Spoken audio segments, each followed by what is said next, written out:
Assalamualaikum warahmatullahi wabarakatuh. Perkenalkan, saya Rismawanti Putri dengan NIM 5012 52748 yang pada kesempatan kali ini akan memaparkan materi di sesi 2 mata kuliah studi komparatif di berbagai negara.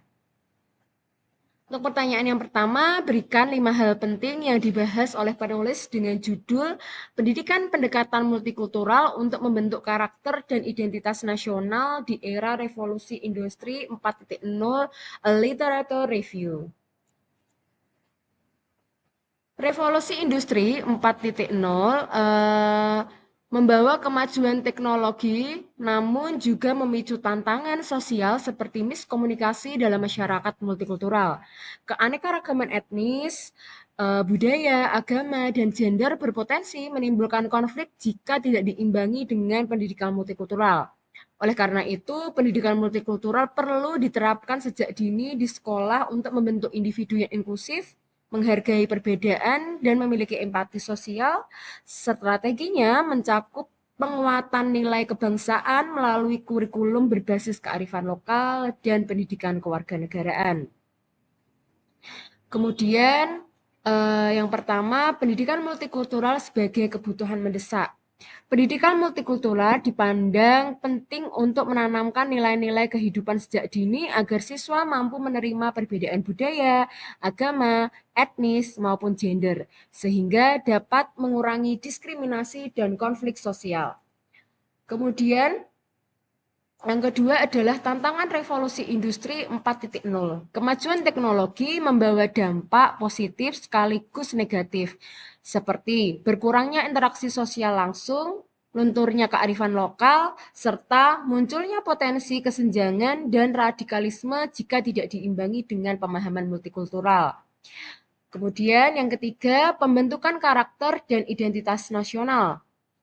Melalui pendidikan multikultural, nilai-nilai kehidupan yang menjadi ciri khas bangsa Indonesia dapat diperkuat seperti religiusitas, toleransi, kerja keras, cinta tanah air, dan tanggung jawab, sehingga terbentuk karakter kebangsaan yang kuat.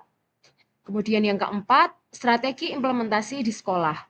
Pendidikan multikultural dapat diintegrasikan dalam kurikulum dan praktek pembelajaran, misalnya dengan membangun paradigma keberagaman inklusif, menghargai keragaman bahasa, sensitif gender, anti diskriminasi, serta mengembangkan empati terhadap perbedaan sosial. Kemudian yang terakhir adalah relevansi pendidikan multikultural dalam jangka panjang. Pendidikan multikultural perlu dijadikan filosofi dan pendekatan utama dalam sistem pendidikan Indonesia, sehingga tetap relevan menghadapi perubahan global, menjaga nasionalisme, dan memperkuat identitas bangsa di tengah keragaman. Kemudian, untuk pertanyaan yang kedua, yaitu sampaikan pengalaman yang saya telah jalani baik di sekolah saya sendiri atau di sekolah wilayah saya bekerja mengenai kegiatan dan program pendidikan multikultural. Jelaskan langkah-langkah konkret yang akan saya ambil untuk menciptakan lingkungan kelas yang bersifat multikultural dan mendukung perkembangan sosial serta akademis semua siswa. Oke. Pengalaman di SD Negeri Salatiga 03, di mana saya mengajar di SD negeri ini, menunjukkan praktik nyata pendidikan multikultural yang sangat relevan dengan tantangan sosial di era revolusi industri 4.0. Kegiatan menyanyikan lagu daerah setiap pulang sekolah dan penggunaan bahasa Jawa setiap hari Kamis bukan hanya bentuk pelestarian budaya lokal, tetapi juga strategi efektif dalam menanamkan nilai-nilai kebangsaan dan membangun identitas nasional siswa sejak dini.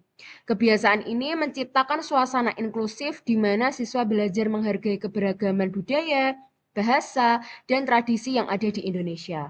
Dalam konteks pendidikan multikultural, langkah-langkah tersebut sejalan dengan upaya membangun karakter siswa sebagai manusia sosial dan warga bangsa yang toleran, kreatif, dan cinta tanah air. Berdasarkan pengalaman tersebut, langkah konkret yang dapat saya ambil untuk menciptakan lingkungan kelas dan sekolah yang multikultural adalah pertama, memperluas kegiatan budaya dengan melibatkan sekolah dalam pertunjukan seni daerah dan diskusi lintas budaya. Kedua, mengintegrasikan nilai-nilai multikultural dalam pembelajaran tematik dan pendidikan kewarganegaraan. Ketiga, menciptakan ruang dialog di kelas untuk membahas isu sosial seperti diskriminasi dan empati terhadap perbedaan. Keempat, mendorong kolaborasi antar siswa dari latar belakang berbeda dalam proyek kelompok. Dan kelima, memastikan bahwa seluruh kegiatan sekolah mencerminkan semangat Bhinneka Tunggal Ika. Dengan pendekatan ini, saya percaya bahwa pendidikan multikultural tidak hanya menjadi teori, tetapi menjadi budaya hidup yang membentuk generasi Indonesia yang kuat secara sosial dan akademis.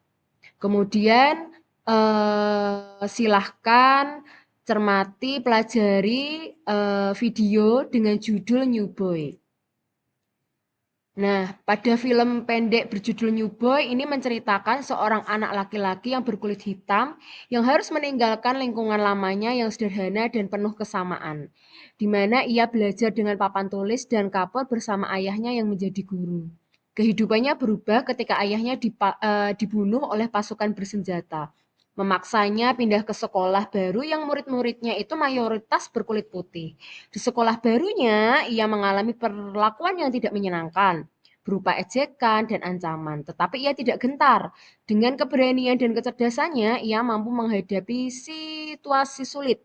Bahkan saat hendak dikeroyok, keberaniannya membuat guru datang tepat waktu dan akhirnya ia serta teman-temannya dihukum. Namun, sebuah ucapan spontan dari seorang siswi perempuan mencairkan suasana, membuat semua yang dihukum tertawa bersama dan hingga ketegangan pun hilang. Kemudian pesan dari film pendek yang berjudul New Boy adalah pentingnya berani menghadapi perbedaan, menggunakan kecerdasan untuk mengendalikan situasi, menjaga solidaritas dan perdamaian, membentuk karakter yang kuat sejak dini, serta menumbuhkan harapan akan persatuan di tengah keberagaman. Baik, sekian pemaparan materi di sesi 2 ini. Akhir kata, wassalamualaikum warahmatullahi wabarakatuh.